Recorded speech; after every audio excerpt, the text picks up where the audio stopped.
This conference will now be recorded.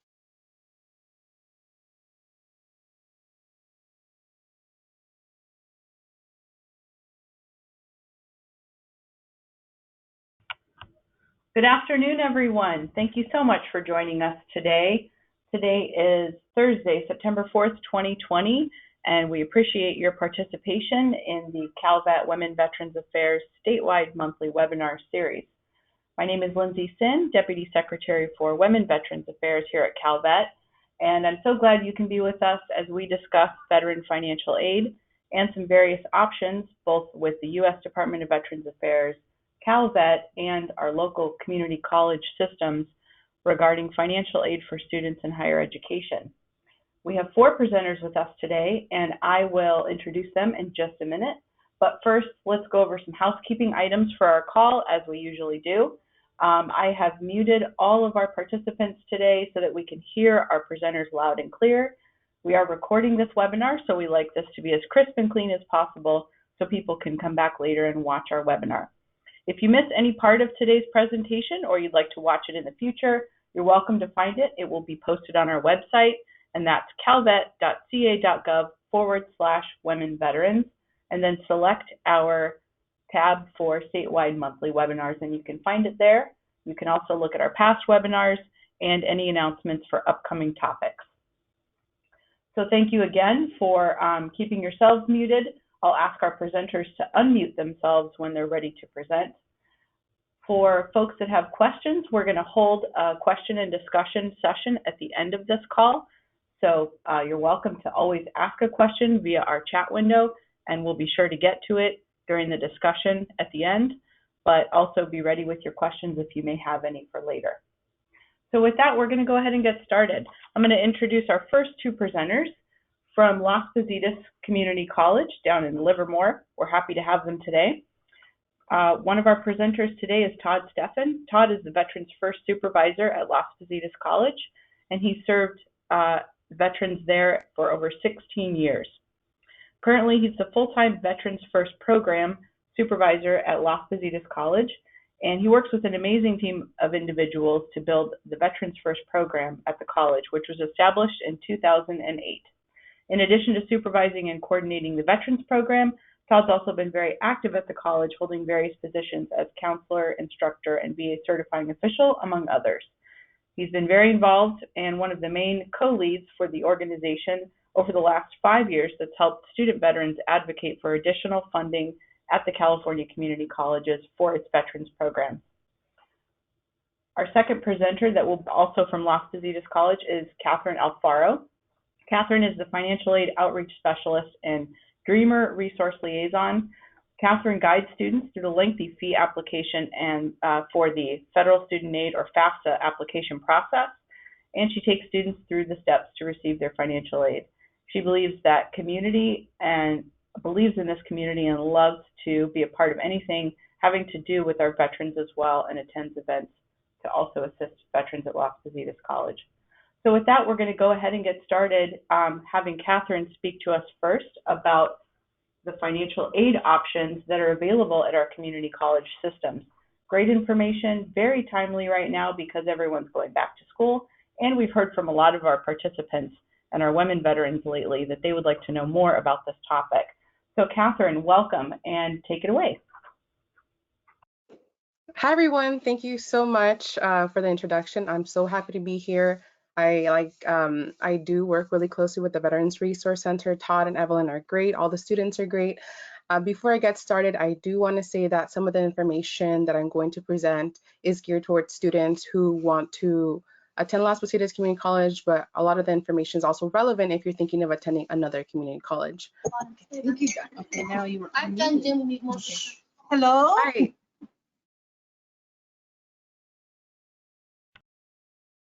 Catherine, I went ahead and muted everybody, so just unmute yourself, please. Hi, I'm sorry. So hi, thank you, everyone. Thank you for the introduction. And I work really closely with the Veterans Resource Center. Todd and Evelyn are great. And I just want to say that some of the information I'm going to present is geared towards students who are thinking of attending Las Positas College, but most of the information is very relevant could be relevant to you if you're thinking of attending another community college. So Next slide, please. Today, I'm going to go over financial aid myths, a success story, sources of financial aid and programs, and how to apply for aid and steps to receive aid. Next slide, please. So myth number one, my income is too high. I hear that a lot, and a lot of students don't apply for this reason. And I want to let you know that there isn't an income threshold. New grants and scholarships become available every single year that don't require any income information. And I want to give you an example. Last spring, we received Emergency CARES Act grant due to COVID-19, and a lot of students who were not eligible for aid were able to apply and received a small grant. So it's really important that students apply. Next slide, please. Myth number two, students applying for FAFSA are double dipping and can't receive two federal benefits at the same time. This is a complete myth. Students can receive veteran education benefits and federal financial aid at the same time. I work with a lot of veterans that have VA benefits, that have the GI Bill, and receive financial aid to pay for books, for their fees, for a computer, for anything related to college. So you can definitely receive two federal benefits. Next slide, please. Myth number three, financial aid is something that has to be paid back. This is a complete myth. Almost all financial aid at LPC is free. You only have to pay back student loans. Next slide, please. Moving on to a success story. I love hearing these stories, and this story is by Derek. He is a USMC vet. He's an interior design major and transferred to San Francisco State University this fall. So a little bit of his story is that, or what he said was that the money he received was from the Pell Grant, the Cal Grant B, and the Student Success Grant. These all came with a minimal effort other than doing what I was already doing, being a full-time student and taking my academics seriously. Financial aid could also cover some of your class fees if you're thinking of going outside of your educational plan with the VRC. So congratulations to him. Also, I'm going to talk about Cal Grant B later, but that grant was able to pay for his tuition fees at the Cal State level. Next slide, please. So sources of financial aid. There's a lot of money out there. We receive money from the federal government, from the state of California. Different colleges and universities have money set aside for scholarships, such as UCLA, UC Berkeley, CSU, East Bay, Stanford, and Las Positas College. There are also organizations and private institutions that have scholarships. A lot of nonprofits offer scholarships. Dr. Pepper offers scholarships. So there's just so much money out there. You just have to look for it. Next slide, please. And there are different types of aid. One type of aid is gift aid, which equals grants or free money, fee waivers, which equal free classes, or scholarships, which equal free money. For scholarships, you might have to apply or send an application or write a personal statement, provide other information, but there's just a lot of money out there that you can tap into for college. Next slide, please. The second form of aid is self-help aid in the form of employment, or also known as federal work study, where you earn a paycheck and there are loans which you have to pay back with interest. I won't focus on loans today just because at the community college level, we don't advise students to take out loans. But if you have to, we understand because your education comes first and it's just really important for the future. So next slide, please. Moving on to types of aid. So this is aid or programs that you can tap into at any California community college. The first one is a California College Promise Grant Fee Waiver. It's offered at all community colleges and it waives a $46 per unit. I understand that you might already have VA benefits or the GI Bill, but this is also available to you. There's also a Cal Grant, which is based on GPA and income, which we'll go over in a little bit. There's also the Chafee Grant for foster youth, which students can receive $5,000 for the school year. There is a separate application other than the FAFSA. There's a federal Pell Grant, which is need-based. Students can receive up to $6,345 for the school year, and it's based on the number of units that you're enrolled in. Students can receive the federal Pell Grant for up to 600% or six school years or 12 semesters. There's a FSEOG grant. This is for students who have an expected family contribution of 0. It is for full-time student, and we send the payment on a first come first served basis, and it also depends on the funds that we have available. There's federal work study that I mentioned. It is need-based. We do pay minimum wage, and it's flexible. A lot of our students love federal work study because they don't have to work on the weekends, and we're really flexible because we know education comes first. So during finals week, we don't see our financial aid assistance a lot of the time. There are federal direct student loans and you can see the interest rates for 2020 and 21 here. They do change yearly. And there are other resources that you can tap into at the community college level. For example, extended opportunity programs and services, CalWORKs, the cooperative agencies and resources for education, and the Disability Resource Center. So there's just so much aid out there. There are so many programs that you might qualify for. And you see a megaphone at the bottom. I added a megaphone to the grants that a lot of students receive, which is the fee waiver, FSEOG, and I should have added one to the federal Pell Grant, but I just want you to make note that a lot of students receive the federal Pell Grant. Next slide, please. Moving on to the AB19 Promise Scholarship. This scholarship is for households that earn a high income and do not qualify for the Pell Grant. Students can receive up to $1,200 for this school year, and it's split up between the fall semester and spring semester. In my experience, a lot of veterans receive this grant, and that's why you see the megaphone on the side. This AB19 Promise Scholarship works a little different at other community colleges. Other community colleges offer a free tuition for first-time students. We are giving this scholarships to students. They can decide if they want to buy, books with this, a laptop, or any other necessities. So next slide, please. So what is the criteria, you might ask? You have to submit the FAFSA or the DREAM app application. You have to be considered for a fee waiver. You can't be on disqualified status. Your expected family contribution has to be more than $3,100. And this is the expected family contribution is a number that the FAFSA designates to you after you submit it. You can receive $600 or $450. It depends on the units that you're enrolled in, and you have to have $600 in unmet need. It is for California residents without a prior bachelor's degree. And you don't have to remember any of this. All you have to remember is that you have to submit the free application for federal student aid. Next slide, please. Now moving on to one of the most important grants in California, this is a transfer entitlement Cal grant. This is the grant that paid for Derek's tuition and fees at the Cal State level. I also received this grant when I was in college and it paid for my tuition and fees. There are three different types of Cal grants, Cal Grant A, B, and C. So Cal Grant A and B are very similar. They both require a 2.4 GPA. They both cover tuition and fees at a UC or CSU. At a private university, you can receive about $9,000. The difference between Cal Grant A and B is that Cal Grant A is held on reserve until you transfer. This means that students will not receive a small stipend or a small grant at the community college level. However, they can use this resource when they transfer. Cal Grant B, on the other hand, if students receive this grant, they can receive a small grant or a small amount while they're attending the community college. And there are other grants attached to it. For example, the Student Success Completion Grant 1, which will pay $649 per semester if students are enrolled in 12 or more units. There's also the Student Success Completion Grant 2 that will pay an additional $1,351 per semester for students who are enrolled in 15 or more units.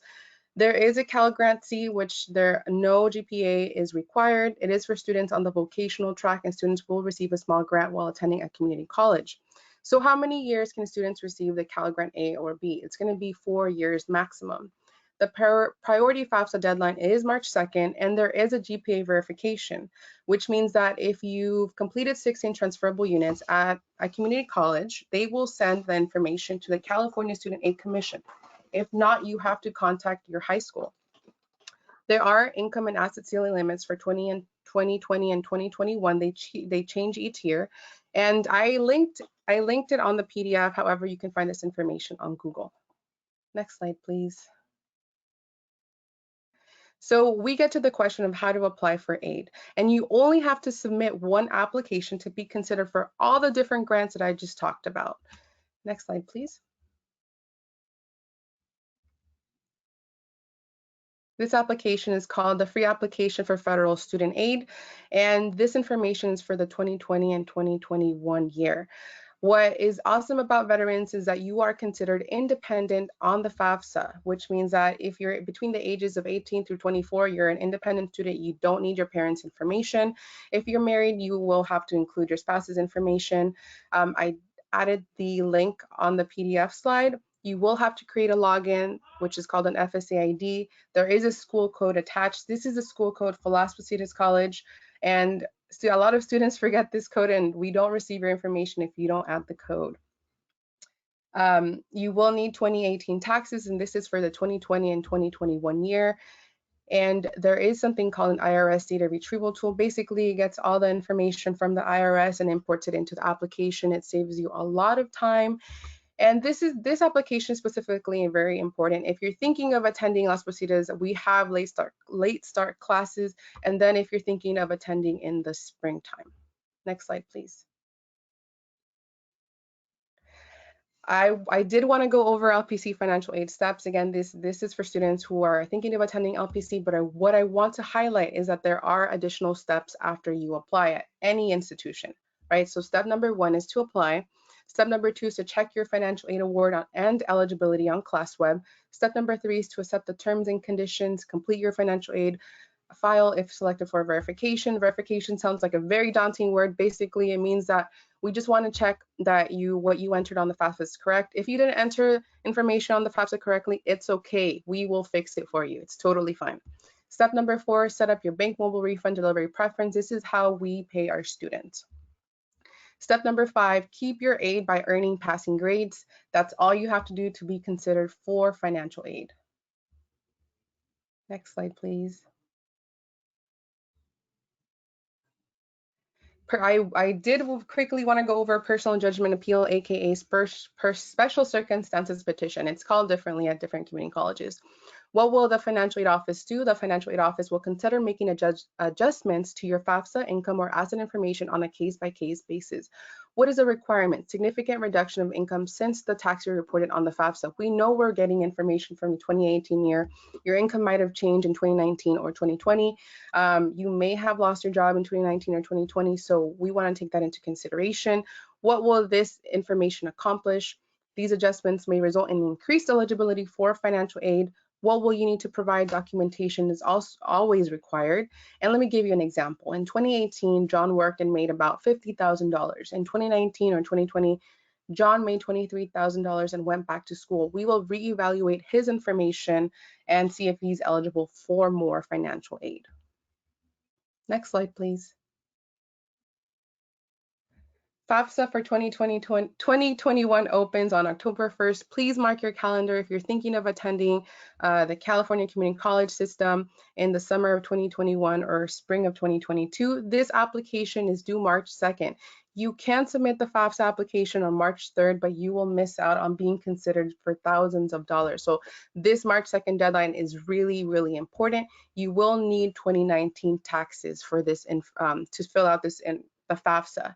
And if you didn't work in 2019, if you didn't file taxes, that's okay. There are options that you can mark on the FAFSA.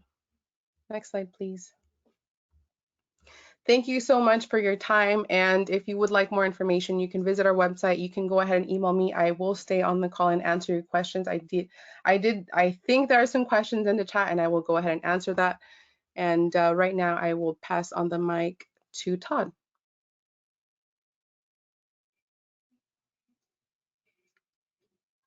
The mic has been passed. Thank you, Catherine.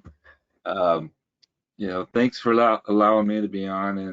And when I talked to Lindsay Sin and a couple other individuals and they're asking for financial aid information, I couldn't think of anybody better than some of our folks at Las Positas Financial Aid Department, Catherine, Mila. There's a whole team. And I know a lot of schools in the community college system and the other universities, but I can speak for Las Positas, is we work really closely with them. Catherine's come down into the vet center and sat one-on-one, and it's like joking earlier about Oprah. It's like, oh, I have $500. I just have to submit this one form. They had done the FAFSA. They just needed to verify that everything matched. It was that simple. It was like Catherine was handing out money left and right when she comes down. So if you're attending any of the colleges and if you have a strong veterans resource center, I know since we're virtual, it's kind of a challenge to walk in and connect, but a lot of the financial aid offices have been very creative. I know at LPC they're using Cranium Cafe and they're available for that kind of stuff. So once again, thank you, Catherine, for sharing a lot of stuff, right? So I'm going to put one quick question in the chat, and I'll give it a second. because I just get the short, simple part, covering about scholarships. Let me send this. So why do you think student veterans do not apply for scholarships? And I have a slide showing people holding big checks, you know, and if you could see the checks, there's like 1,000, there's 10,000. This is money they do not have to pay back. So I see one, Viviana and Christina, great examples of some, I would say, almost myths. You do not have to be a 4.0 student. It's great if you are, and don't get me wrong, academic achievement, but the veterans on this call, you've done something more special, I think, even above a 4.0, serving the country. And I know after working with different individuals over this period of time, a lot of you are very modest. It's like, oh, I don't need it because I have the GI Bill. It's covering everything else. This is money on top of it. The other is the 4.0. I don't want to like say academics isn't important, but someone could be, and a lot of these scholarships I've seen handed out was a 2.0 or a 2.5, which is pretty much the minimum. Of course, all of you, if you're going to college, you'll have a much higher GPA. What I've noticed with a lot of scholarships as I've reviewed them and been on a lot of committees, they're looking because they never have a chance to get to meet you. So when they're reading and you know, just talking about your service, and I don't want to downplay that either. Your 4 years of service or whatever it may be, 6, 8, 10, that's what you above. And then going to school and continuing your education. Any others? Don't really, yeah. And Alejandra, I saw a very good point. I remember I was at a college and I kept missing the date that the college would give out its scholarships. It was like October, and when I would really need the resources was in December when I was running out of my financial aid and what work study and all that. So yes, a lot of colleges do offer scholarships at certain periods of time, but there's a lot of them that pop up throughout, and there's some pretty good sites. Some colleges, I look at other colleges and some really good sites to look at and see what's available. I'm going to close it out with a couple examples of some scholarships. One item that wasn't on here, I guess is kind of on there, is I don't want to use it because I'm taking it away from someone who needs it more. I've seen so many organizations want to support student veterans, and they're willing to give whatever it may be, $500, $1,000, and no one applies. And they're pretty simple applications, not a big pages long references and all that. They may ask that, but a lot of them are pretty simple. And one of the number one things I hear all the time was, oh, you know, I don't need it. Let someone else. Well, when no one applies, those organizations find other avenues to give their resources or just stop, or they question like, well, I guess all the student vets, and we know those who are using the GI Bill, 36 months does not cover a 4-year 5-year program. If you're in nursing, STEM majors, if you're going to grad school and you're not eligible for Pell, so a lot of those resources. The last part I will conclude is, as you see, some of Valley Veterans Foundation, organization that works really closely at Las Positas, they give out 10,000 and 5,000 for STEM majors. Those partners are there. The VFWs, American Legions, you know, I think Catherine mentioned some companies. Give an example of PG&E. This is where I'll close it out finally. PG&E had sent out a link saying, hey, we're offering this scholarship. Didn't really say how much. I knew it was a legitimate company. So I sent it out to our student vets. One individual actually applied, and he told me later, it took him about 20 minutes to fill out something. He had a good GPA, pretty involved. Not one of those students that's like in every club or anything like that, but you know, filled it out. And then they called him up at their headquarters and then did an interview for 20-30 minutes and then offered him a scholarship, $30,000 for 3 years renewable.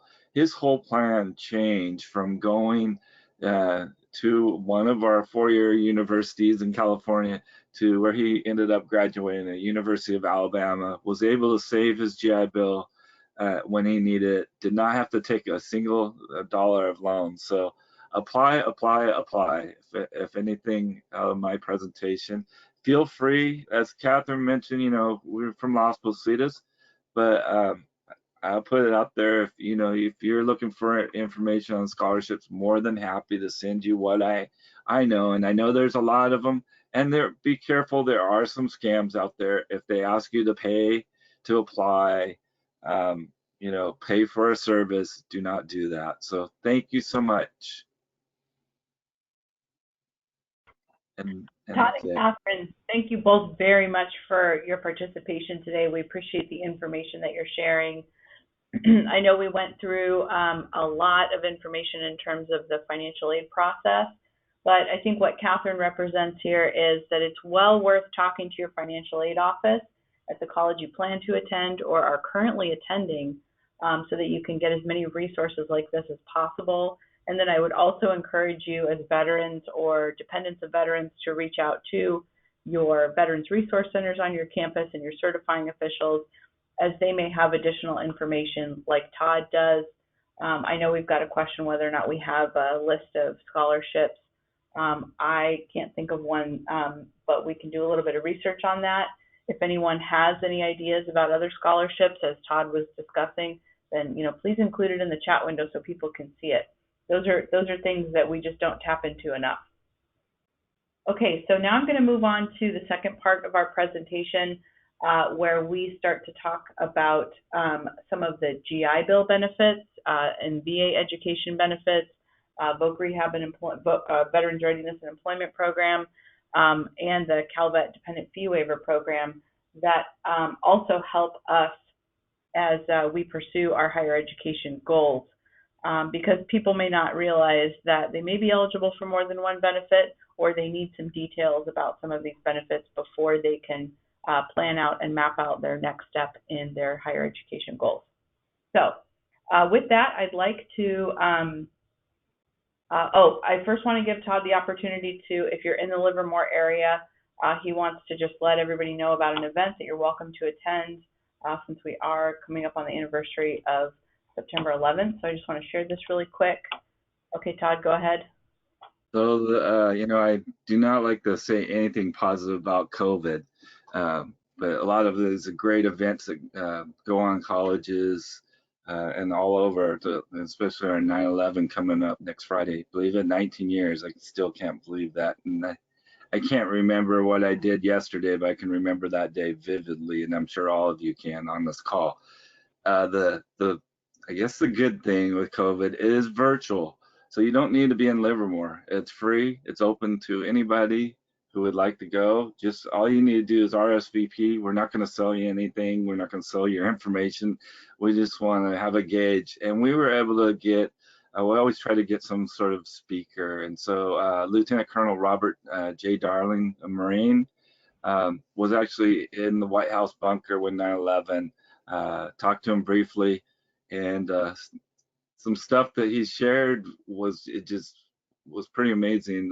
What was going on, it really ties in, for sure. Remembering those who aren't with us due to 9/11 and the changes it made to our world, but it also really showed crisis conflict that occurs and what we're seeing nowadays, and how certain leadership, especially from the military, come in and made some really amazing decisions based on skills and training that many of you served know what that's about. So please sign up. It's free. You do not have to be a Livermore or a Las Positas student. We'd love to have you join. We can have as many people on as long as we don't crash the system, and we're using live stream, so it should hold a lot. Thank you, Lindsay, and thank you all. Thank you, Todd. Thanks very much, and we hope you guys can make it to that event as well, given the timeliness of it. Okay, so with that, I'm going to go ahead and introduce Michael Cisneros, and he will pass this over to our next presenter. So Michael Cisneros is a veteran of the U.S. Air Force. He currently serves as the training coordinator, as one of our training coordinators here at Calvet for our California Transition Assistance Program, or CalTAP. Michael came to us in October of 2019 and joined our team here at Calvet. He received a Bachelor's of Arts in Psychology with a minor in Human Development from the University of California, Davis. During that time, he also worked as a student within his community college's financial aid office and eventually became a permanent full-time employee in admissions and records. He also holds a Master's of Science in Counseling from California State University, Sacramento, which he received in the summer of 2019. Michael's going to present after Stephen Smith. And so Michael will go ahead and open up the second half of our presentation and introduce our next presenter. Thanks, Michael. Thank you, Lindsay. First of all, I just wanted to say thank you for giving me the opportunity to speak today. I'll be going over the education benefits that Calvet has to offer California veterans. But before I do that, I actually have the pleasure of introducing you to the next speaker who's going to actually be speaking before me. His name is Stephen Smith. And he's going to break down the Veterans Readiness and Employment Program, which was formerly known as VOC Rehab, or Vocational Rehabilitation and Employment. And just before we get started, just let you know, the VRE program is not an education program, it's an employment program. However, like we'll talk about in a little bit, you can see that this program is also there to help veterans reach their goals, whether that's educational or employment. So let me go ahead and introduce you to Stephen. Stephen Smith was born and raised in Merced, California. He served in the U.S. Navy as an aircraft electronics technician from 2006 to 2012. After the Navy, Stephen used the post 9/11 GI Bill to complete his Bachelor's of Science and Master's of Science degrees. While attending college, he worked part-time as a work study in the Modesto Vet Center, and he later enrolled in the VA's VRE program and completed an internship with the Federal Aviation Administration through the Non-Paid Work Experience program. In 2017, Stephen was hired with Calvet as a veterans claim analyst to assist the VA benefit claims for incarcerated veterans in the California state prisons. So with that, I'm going to pass it on to Stephen to break down the VRE program and let you know how that can help you out as a California veteran. Hey, good afternoon, and thank you for allowing me to speak today.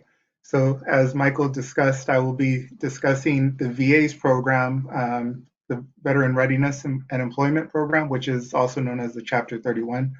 Next slide.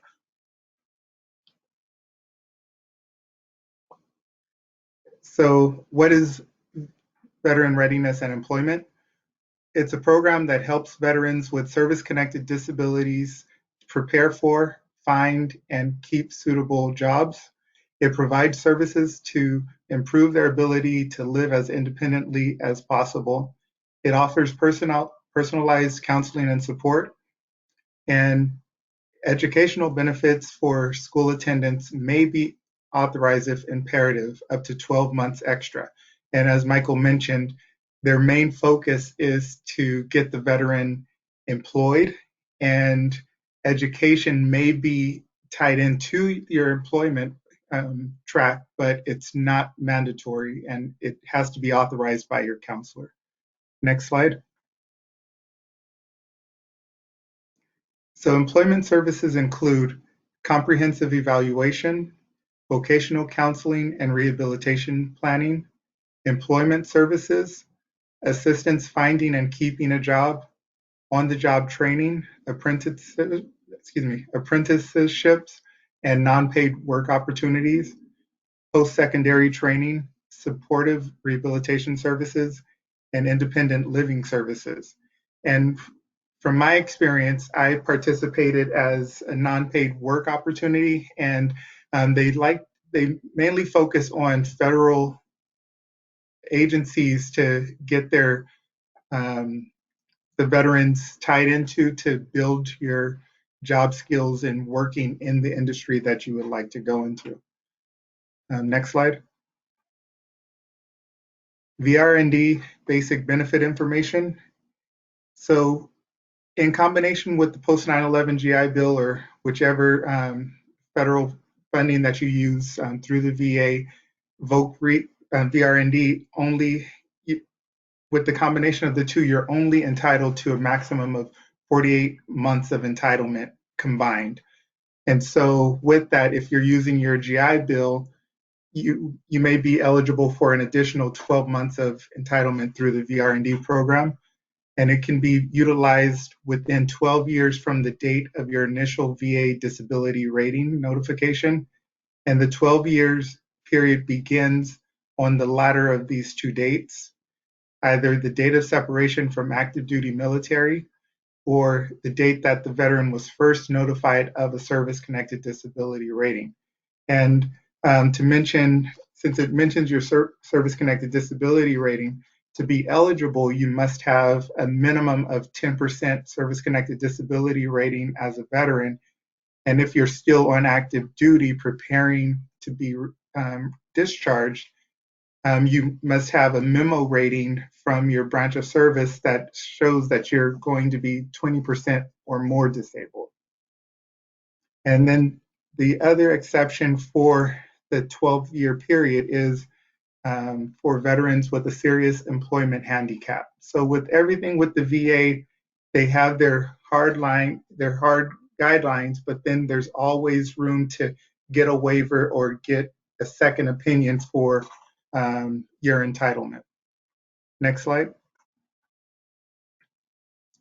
And family members and employers also benefit from the VRND program. As eligible dependents, they're able to also assess career goals and abilities, find employment, or further education and skills. And I believe they would need to fall, your family member would need to fall in either the Chapter 18 or the Chapter 35 benefits to qualify for the VRND. And then employers benefit with salary subsidies, assistive technology, and special employer incentives that may be available to the employers to help hire service-connected disabled veterans. Next slide.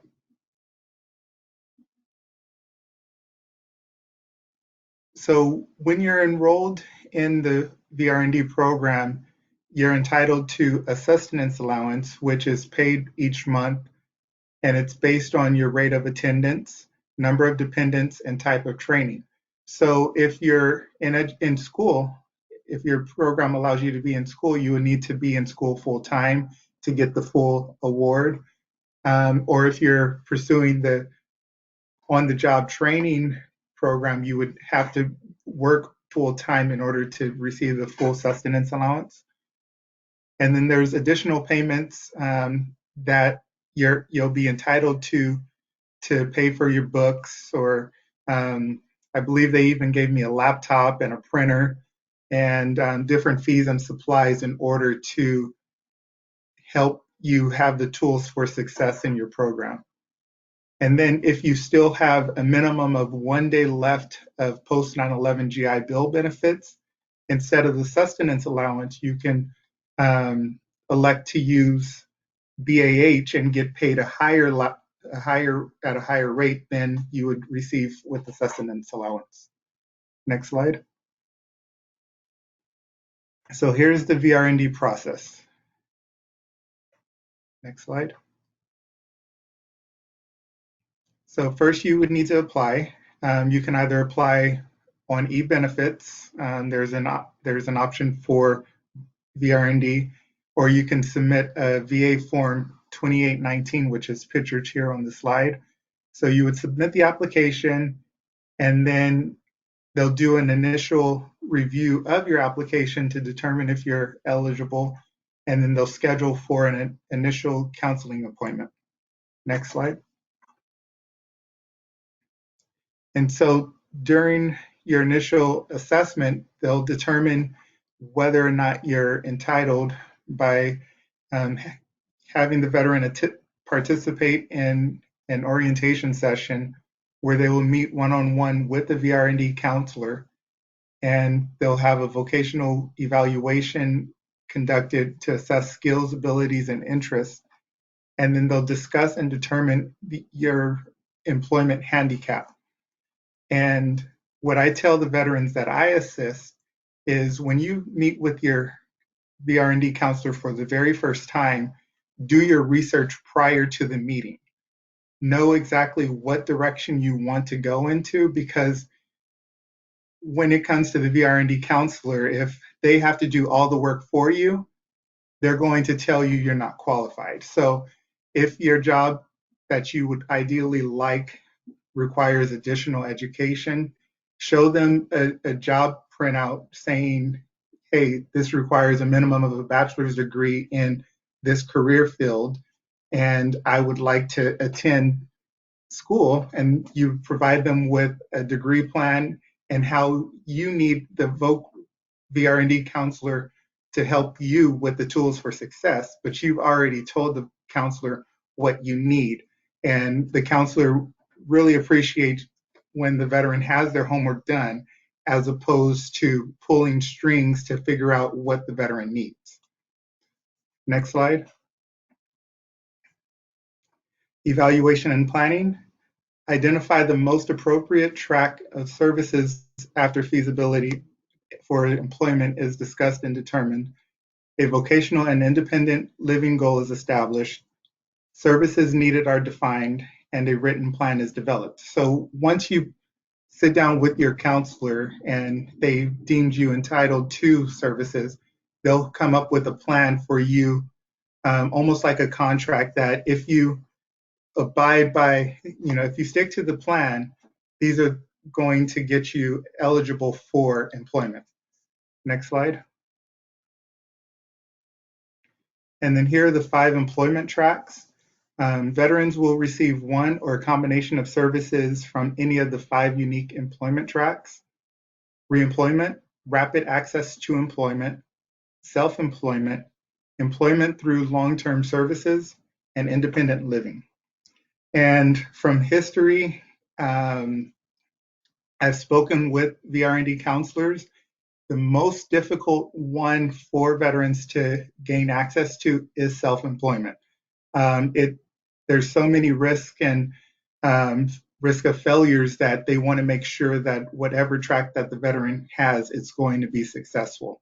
So it's an option, but it's the least likely to actually materialize. Next slide. And in order to apply for the program, again, you can go to eBenefits, and there's a step-by-step application on eBenefits, or you can fill out the form that we mentioned earlier, and you can give it to either the VA regional office, or if you have a county veteran service officer or a national service officer that's assisting you with your VA claims, they're able to submit that claim for you. Next slide. And that does it. Again, I thank you for your time and your attention, and I'll stand by to receive any questions that you may have at the end. All right. Thanks for that, Stephen. That's a lot of good information. If you have any questions about the VRE program, please do not hesitate to reach out to either one of the links. You can reach out to me. My contact information will be here at the end. Or if you have questions for Stephen, feel free to reach out to him. I could direct questions to him if you need me to, so we can figure that out, all right? All right, so I'm gonna go ahead and finish this off and give us a quick rundown of the education benefits that Calvet has to offer and best practices and recommendations on how to use those. Before we start, like Lindsay said, I have spent a lot of my working time in a community college setting, and I've been in school for a long time too. When I was going for my master's, I did a lot of my research on the veteran community and the barriers they face attending college and reaching their education goals. So if you have any questions for me after the webinar, feel free to reach out. I'm definitely more than happy to explain what I've learned over the years, or kind of give you my take on how the education world is. So we can go to the next slide. Before we start, Calvet does have, or I'm sorry, CalTAP, we are doing specialized webinars that are being recorded and posted on our website. If you would like to see those past webinars or see agenda of upcoming webinars, you can check out our website. You go to calvet.ca.gov, and in the middle of the screen, you'll see a CalTab banner. If you click on that CalTab banner, you can go to the next page. You are taken to our lessons, or I'm sorry, our pathways page. Down at the bottom where it says webinars, there is a link that says archives. If you click on that, that will take you to those past webinars. Feel free to check them out. Lots of good information there. We talk about things like financial literacy, suicide prevention, employment, lots of good speakers there too. So let's go ahead and get started. On this pathway, you click on the education pathway, you're taken to our modules page, and on our modules page, you have different sections that talk about different things. The module 1 is about selecting a school. So when I say selecting a school, it's actually talking about what you should look for as a student veteran when you are picking the right school. There are a couple modules there that talk about the higher education system here in California. So you can learn more about the community colleges, the universities, the state universities. And then there's also module number 2, which is your education benefits. So we'll go ahead and go to the next slide. So what are those education benefits? Well, for one, we do have some old programs, the post-Vietnam era Veteran Education Assistance Program, or VEAP, and also REAP, the Reserve Education Assistance Program. These are old programs. You may not be eligible for them, but if you know somebody in your community, you have a family member, or you may just think that that is a program that you should be able to take advantage of, feel free to reach out to your local county veteran service office, and they can help you out with determining eligibility, and also getting getting the process started on taking advantage of these. There's also the Montgomery GI Bill and the post 9/11 GI Bill. Again, these are older education benefits programs. Montgomery GI Bill, for the most part, we're not seeing many people take advantage of that, but if you have a special situation and you think that this is what you should be using, I would recommend calling your CVSO. Post 9/11, same thing, but for the most part, we're seeing more veterans take advantage of the Forever GI Bill. So we go to the next page. So the Forever GI Bill is basically the post 9/11 GI Bill, just improved. So now, instead of having that 15-year expiration date on your education benefits, you could actually use it whenever you find the time or feel it's necessary. So there's no longer that 15-year expiration date that you have to worry about. For those of you who have received a Purple Heart, you're eligible for your full benefits package, regardless of how long you served. In the past, you did have to serve, I believe, 3 years or 2 years, one of those, before you could take advantage of it. That's not the case anymore. Also, for those of you who may have used your education benefits at a school that closed down for predatory practices or loss of accreditation, the GI Bill is helping those veterans retrieve their money, so that they could use it on programs that will benefit them in the future. Next slide. And a little more information on the Forever GI Bill. Payments increased. So now veterans who served less than 12 months are eligible to receive up to 50 to 60% of their education benefits. So increased payments about $2,300 per year for some of those veterans. And then also for those of you who are interested in pursuing a STEM degree, that's a science, technology, engineering, or math degree, there is a benefit program or scholarship program that helps out by granting more education units. I'm going to talk a little bit more about that on the next slide. But before we go there, I have the GI Bill hotline number here. For those of you who are in school right now, you may find that you're having some issues with getting your classes certified because everything moved online. Your college, your VRC on your college most likely can help you figure out what's going on with your education benefits. But I would recommend giving the GI Bill hotline a call first, because they will let you know for sure what's going on with your payments, how much you're getting paid, if you're getting paid less, why that is, and what you should do about it if you have any questions. So definitely give them a call if you're not having any luck with your VRC. Next slide. All right, the California Military Department GI Bill Award Program. So this is for reservists. I don't know if you noticed on this a couple slides previously, but for the REAP benefit, that benefit actually ended in 2015. However, they were trying to catch those individuals that were taking advantage of the benefit. And they gave it all the way up until November of 2019. So just last November, the program officially ended for good. And so for those individuals who may have been eligible for REAP, but didn't get a chance to take advantage of it, or are now are out of the reserves or want to take advantage of military benefits now, you're going to get your benefits through the Forever GI Bill. So the California Military Department GI Bill Award Program is part of that Forever GI Bill program. This program used to be the California National Guard Education Assistance Award Program. They just recently changed their name this year. It's just another program that offers education benefits to any California Army or National Guard, California State Guard, or California Naval Militia. And it pays up to 100% of tuition and fees at all UC, CSUs, or California community colleges. Next slide. So this is that STEM scholarship that I mentioned earlier. This is the Edith North Rogers Technology Engineer Math Scholarship. So what this does is this adds up to 9 months of additional post 9/11 GI Bill payments for individuals who are pursuing a STEM degree. In order to take advantage of this degree, of this benefit, you have to be eligible for 100% of your education benefits. You have to complete at least 60 units in your program, and I believe that's it. I believe 60 units, 100% eligibility to be eligible for this. Can't match it with the Yellow Ribbon program, which if you're not familiar with that, I'll explain that a little bit. And this is something that cannot be transferred to dependents.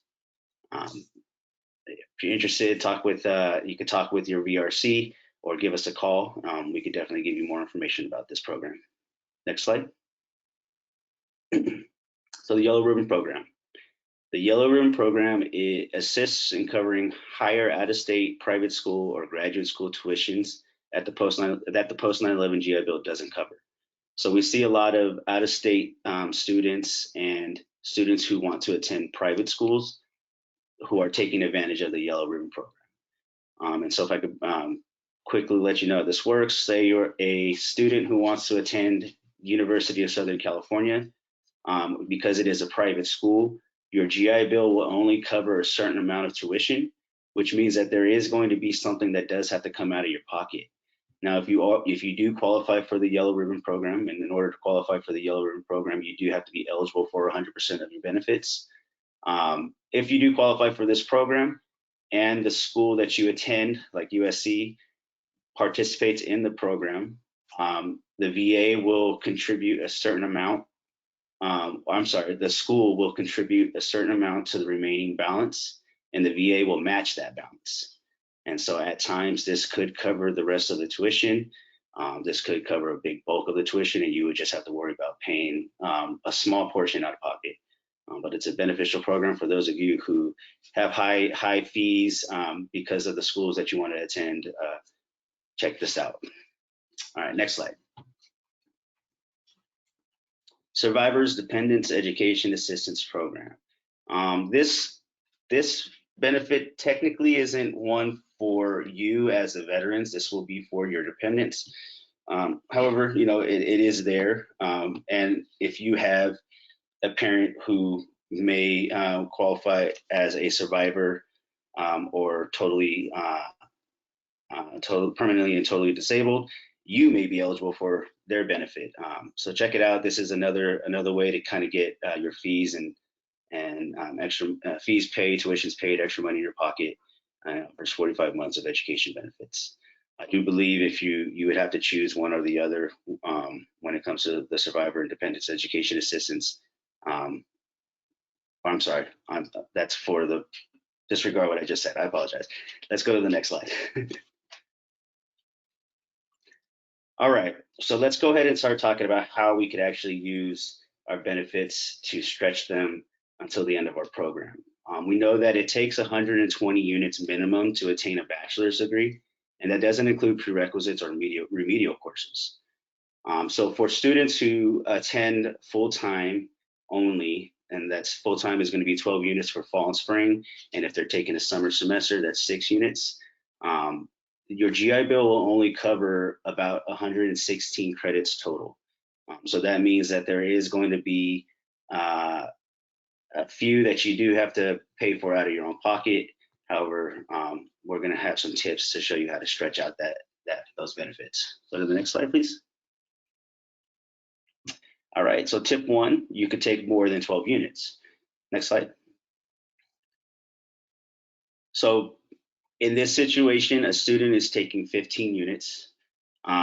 15 units is still going to be considered full-time because anything 12 and above is considered a full-time student.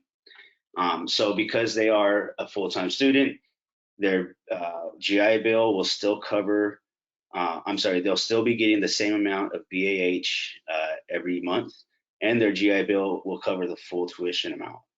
So they don't have to worry about not being able to cover tuition and about losing out on money every month because of their unit load. So students who do a 15 unit per semester can actually lead to fulfilling graduation requirements 1 semester earlier. Next slide. Tip 2, you could consider certifying at 3/4 time. You go to the next slide. And so when I say consider certifying at 3/4 time, I'm not saying certify your number of units. When you're certifying at 3/4 time, you're certifying the amount of time that you spend in class. Right? Certifying the amount of time that you spend in class by 3/4 time,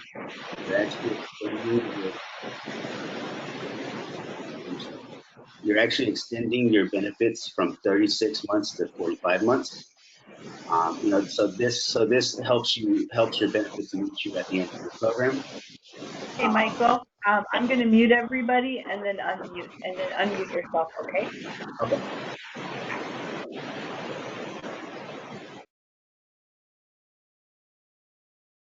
All right, we're back. Sweet. So certifying at 3/4 time, you're certifying the time of attendance that you're in, and so by certifying 3/4 of the amount of time you spend in class, your GI Bill can extend from 36 months to 45 months. Now, the thing with this option is your BAH is only going to get paid out at 3/4 time. But if you need help covering the cost of attendance that wasn't covered by your BAH or your GI Bill, then your promise grant or financial aid like FAFSA, those kind of things step in and could help cover the remaining balance. Next slide. All right, tip 3, we're going to participate in a federal work study. I believe this was mentioned earlier today.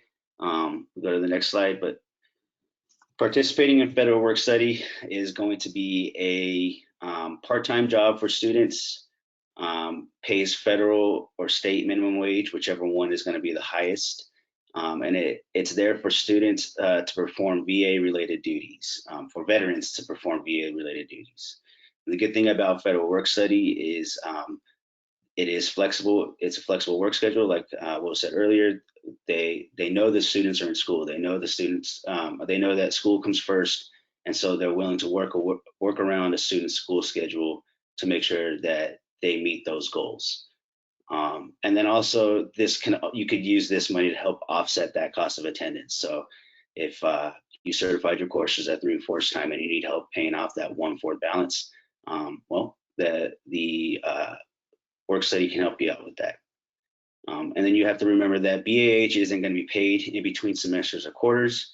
And so if you are depending on that every month, participating in federal work study will get you will keep those payments maybe a little less, but it will keep payments coming in throughout the month or month and a half that you aren't in class.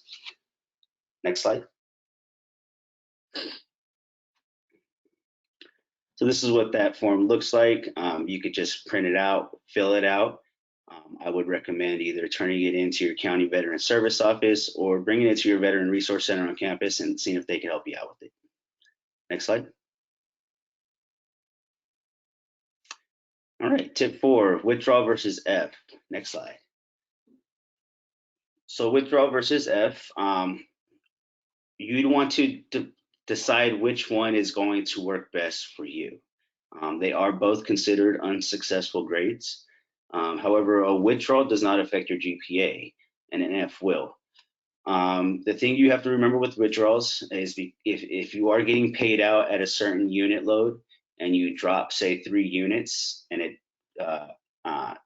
you will have to pay back some of that money that was given to you if you do not get into another 3 units before the end of the semester.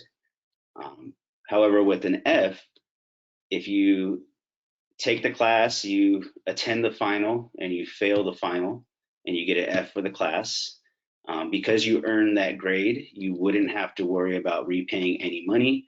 However, you do have to worry about fixing your GPA, and if it's going to affect your graduation or transfer, you may have to worry about fixing that too.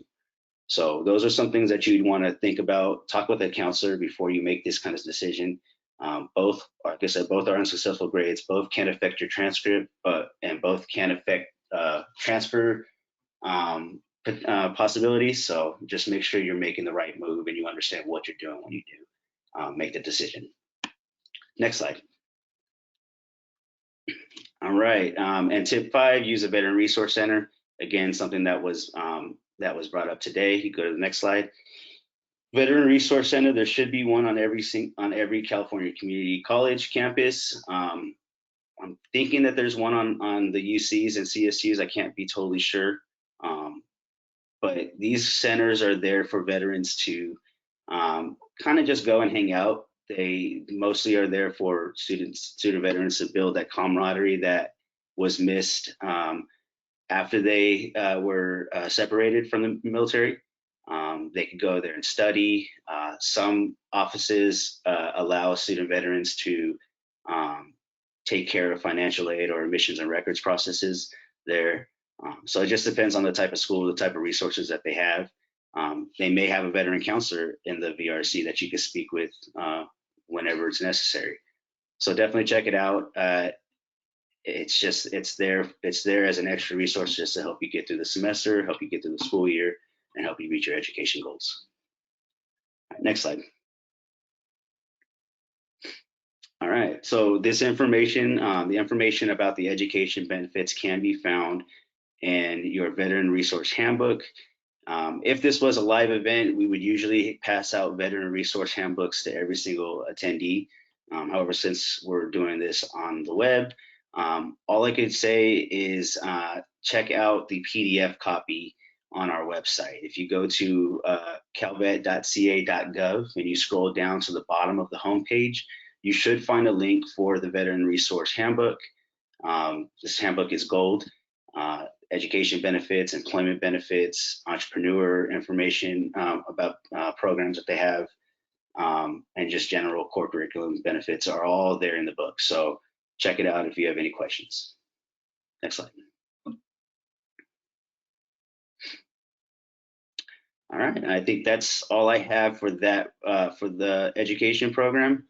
I'm gonna pass it on to Lindsay to finish out the webinar and go straight into the questions and answers. Thanks. Great. Thank you so much, Michael. Thanks to Michael and Stephen for being here today and presenting great information as well, in addition to Catherine and Todd. So right now I'd like to run down our chat window so we can give plenty of time for questions. We did receive quite a few during this presentation. You know, as with everything, details matter, and sometimes details for various benefits aren't as easy to find. So it's great that we have some subject matter experts here.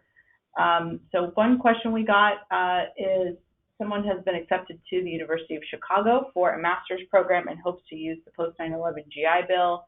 So details of the post 9/11 GI Bill now include the extension with the Forever GI Bill.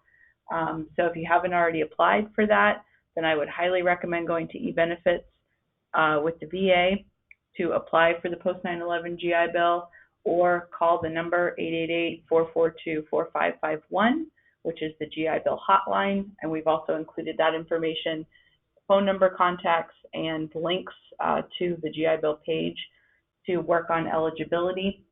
There are obviously eligibility details that you would want to make sure you meet. But if you apply or if you talk to somebody at the hotline, then they can give you more of that information. Do you have anything there to add, Michael, about the post 9/11 or Forever GI Bill? Not really about that. Yeah, just make sure you're speaking with. I would definitely suggest speaking with somebody at your CVSO. They're going to be the ones to hold your hand if you're having issues with getting these processes started, or if you have questions that revolve around your personal situation. Definitely speak with the CVSO. They can help you out with that. Okay, our next question, Catherine did answer this over chat, but it's good to clarify for everybody else. Do you have to be a resident of the state of California to qualify for the Cal grant? The answer is yes. And Emily brings up a good point, which is that the post 9/11 GI Bill is typically for people who served under post 9/11 or thereafter. So what is available to veterans who served prior to that? Most of those are the benefits that Michael talked about. Michael, can you run down some of the non-post 9/11 educational benefits again? Yeah, so those are the ones that are maybe a little bit harder to take advantage of right now, just because they are older programs. But like I said, if you have a unique situation, definitely talk with your CVSO.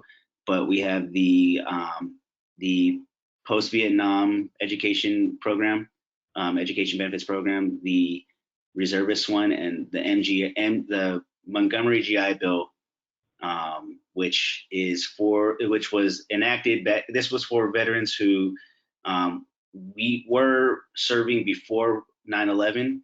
However, with the MGIB, you had to have used it within 15 years or 10 years, 15 years of when you got out.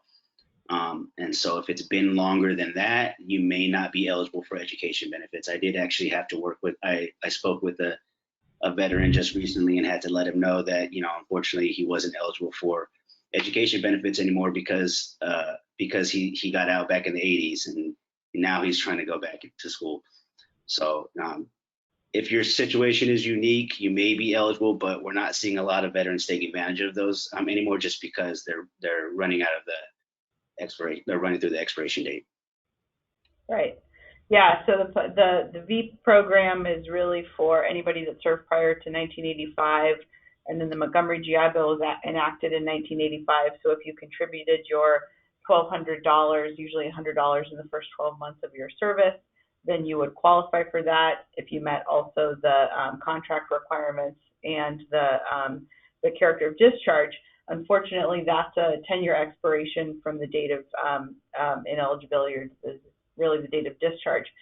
So for people looking for benefits that are not within the post 9/11 era, that's where Stephen presenting information about VRE is really critical, because I think in Michael's experience, in my experience, and probably Stephen's, we've seen a lot of older vets go back to college under VRE because it was something that was deemed necessary to pursue their next employment path, because it is an employment program.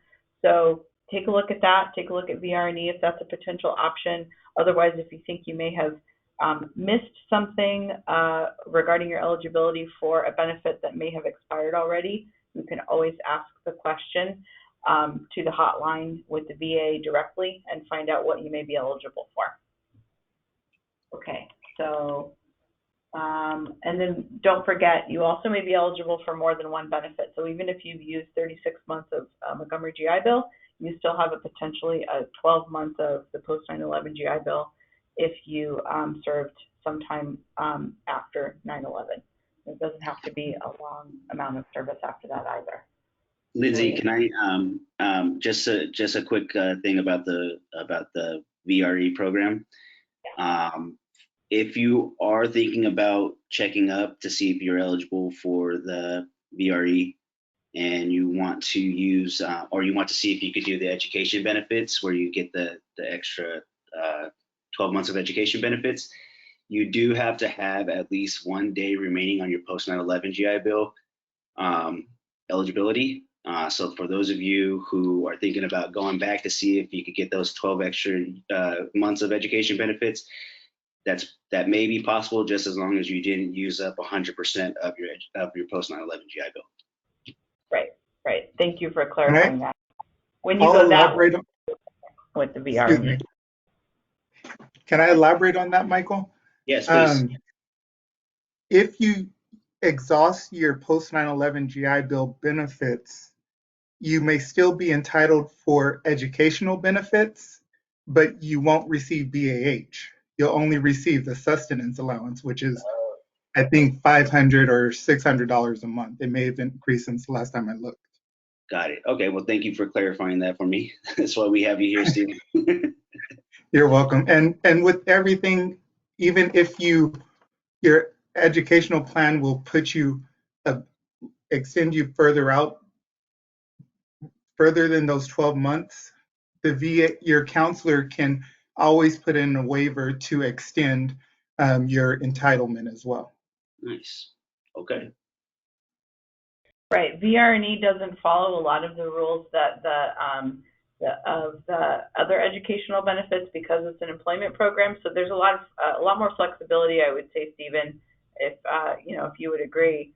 But it's always worth asking these questions, folks. It's really important that even if you're not sure based on the information we're providing that you may not be eligible, it's worth looking into because there are exceptions to a few of the rules, but also just a lot of details, as Stephen's kind of clarifying with certain programs like the VRE program. Okay, so we're going to move on to some other questions. Let's see, we've got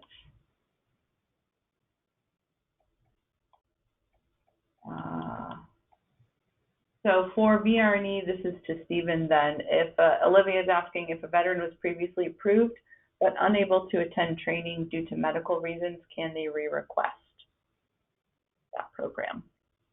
Okay, so two things to consider. First thing is, how long ago were you approved to partake in the program? If it's been less than 12 months, you were assigned a counselor, I would suggest you start dialogue with that counselor saying your situation has improved and now you're ready to continue on with it. If it's been longer than the 12 months, you would need to reapply and go through the same process, and you'll more than likely get assigned to a new counselor. So it sounds like the answer is yes. It's worth either reapplying if it's been more than 12 months or going back to that previous counselor if it's been under 12 months. Is that right, Stephen? Yeah, that's correct. So even if it's been beyond that 12-month and you do reach out to the counselor that initially assisted you, they will advise you that they no longer have your case and that you would just need to reapply. And if you were approved once, chances are they'll approve you the second time. Great. Thank you. A comment from Emily about legislation that could potentially help veterans who served prior to 9/11. Unfortunately, Emily, we don't have a lot of information about that. So I know some national veteran service organizations, who have helped support and advocate for the expansion of the last two GI Bills. They've been instrumental in some of that. So you may want to pose that question to national organizations like the American Legion. And then you can also look at the Veterans Committee on the House side. They're pretty active, and see what they have going on. But we don't have a lot of information about any future plans to extend those benefits, as that is that would be at the federal level that would have to happen. And then Alejandro's asking, does Calvet help cover master's degrees? Well, Calvet doesn't deliver a lot of these benefits that we've talked about. These are federal benefits that we're educating people on right now. So if you have any educational benefit with the VA left over, or you haven't used it yet and it hasn't expired yet, then for all intents and purposes, it may cover a master's degree. It just depends on what you've used already or what you're eligible for. That's really the key. And then, and that's why it's worthwhile to reach out to those GI Bill contact at the VA, because they'll be able to tell you what your eligibility is based on what you've already used and based on your military service, dates of military service and character of discharge. Christina is asking, does the Yellow Ribbon Program also help dependents, Chapter 35 beneficiaries? So there's kind of two parts to that, Michael, I think, if you want to take that question about Yellow Ribbon and Chapter 35. You know what? That's a good question. That's I'm not really too sure about the dependents. Maybe there's somebody else on who might know, but if not, I could definitely find out if whoever that person was, if they want to, or if I could get their contact information. I could definitely find out for them and get the answers for them. But yeah, I'm not. Sorry, go ahead, Steve. Can I chime in? So Yes. Chapter 35, it's a different program, whereas the Yellow Ribbon, it's attached to the GI Bill and the post 9/11 GI Bill, excuse me. And so if you're using Chapter 35, that benefit isn't available under that chapter. It's specific to the post 9/11 GI Bill as well as the forever GI Bill. Right. Chapter 35 is Dependents Educational Assistance Program. So that's for dependents, as Michael covered, of 100% service connected or extenuating circumstances for veterans who are totally service disabled. And so as Stephen is clarifying, the Yellow Ribbon Program is really the matching program that is offered by a private institution, and the VA matches those funds with that private institution. So it depends on the institution you're going to, whether or not they have a Yellow Ribbon Program there. I would always check when you're going into a four-year university private school to see what they have. And then if you do have, I think, the post 9/11 under your parents' eligibility, if they've transferred that benefit to you, then it may cover it, but I would ask. That's what I don't know, Stephen, is whether or not it covers dependents. Yeah, I wasn't 100% sure on with that part either. Yeah, I believe it does, though. Yeah. Okay. So the best thing to do is to, Christina, ask your school that you're planning to attend or that you're attending now if they have the Yellow Ribbon Program. And again, that would need to be under the post 9/11 benefit, most likely for dependents. But Chapter 35 and Yellow Ribbon do not go together. Okay, and then Ned is asking, is the STEM specific program applicable to master's degrees? It is, yes. Okay, great. So whether you're getting an undergraduate or a graduate degree, it sounds like it may apply. Yeah, just as long as you've already completed at least 60 units in your program and you're eligible for 100%. Okay. We have a pretty technical question from Neda as well. Her GI Bill indicates that she is entitled, and this is her certificate of entitlement, I assume, indicates that she's entitled at 80%. She's a disabled veteran, but not at 100% disabled.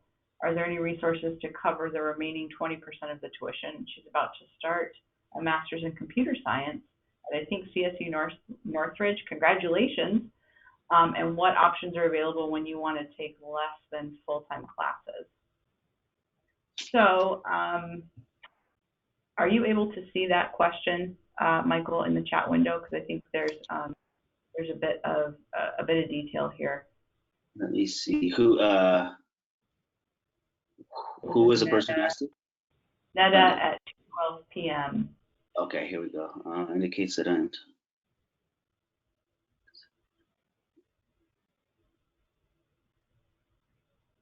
So when you're saying that you're entitled at 80%, because your GI Bill is based off of your time in service, and so are you getting paid out at 80% because you didn't finish your full amount of time? Because if you're getting 80% of your GI Bill, um, what that tells me is you didn't finish your full service, and so you're getting 80% of the benefits.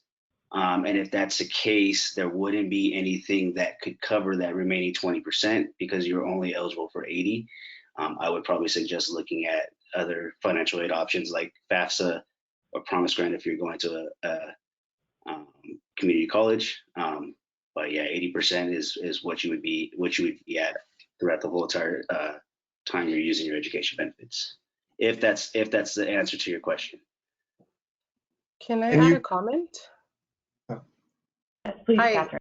Yes, so I was just going to say that maybe you should look into submitting the new application the new FAFSA application that's going to open up on October 1st. I know an advice that was given to me was to submit the application every year that I was in school, and congratulations, Netta, but and I am currently in a program and I received a grant and I didn't think it was possible. So I would highly recommend that you submit the FAFSA this upcoming year. Yeah, and hopefully none of that'll get you to cover the additional remainder of the tuition. right, and I also want to expound that, you may be entitled to a higher percentage if you qualify for the VRND program. You say you're already a disabled veteran, and so I would, it won't hurt for you to at least, submit the application and sit down with a VRND counselor just to see if, your educational goals require you to have that master's degree in computer science. And, as an advocate, I would recommend for you to find a job posting, either at USA Jobs or something, to show that that degree is going to benefit you for employment, and take that when you meet with a counselor, and that will help build up your need for the program, as well as possibly getting you entitled to a higher payment. Thank you, Stephen. Okay, so that wraps up the questions I see in our chat window. Let me just double check. And so please, if you have more questions that you want to ask via the chat window or by phone, we'll open it up. Just unmute yourself and we're happy to take any more questions that you may have at this time.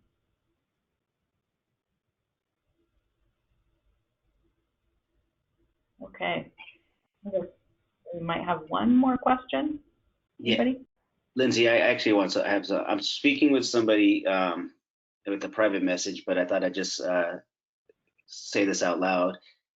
For those of you who maybe do not have any resources available to you right now because you used them all, there is one other option. This is kind of like a long shot, but if you do have a parent who was a veteran and had a disability rating, there is a way that those veterans can actually take advantage of the calvet fee waiver.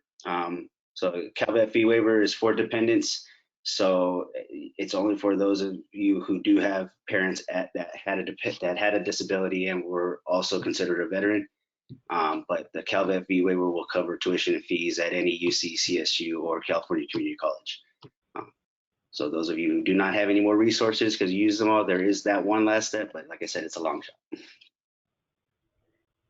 Thank you, Michael. We appreciate it. No, it's some people have been able to take advantage of all of these things, and some folks who are from military families certainly have parents who served. So it's worth mentioning for sure. And then if anyone's on the call and looking for information about tuition assistance or fee waivers for their own children, then our calvet fee waiver is definitely worth checking out. And you can find that on our website, calvet.ca.gov. And also, one person mentions that the deadline for the fee waiver is September 15th. So it looks like you need to get your fee waiver in now for current semester enrollment. that should depend on your school itself for the most part. But Michael, I don't know if you have more information about deadlines with the fee waiver program. I don't know. Sorry, I'm not aware of those ones. Sorry. Okay, so definitely take advantage of a lot of this stuff lately, because even as Catherine mentioned with your FAFSA information, there are really specific deadlines coming up, like when things open up. FAFSA opens up October 1st. Please fill it out. Make sure that you're also taking advantage of that federal education, that federal assistance, which also opens up the door for some of the stuff like the Cal Grant program in California. Really important that you fill that out. And then you're always welcome to reach out to us, women veterans at calvet.ca.gov, or to our CalTAP program. It's caltap at calvet.ca.gov. If you have any more questions about your educational benefits or benefits here at the department.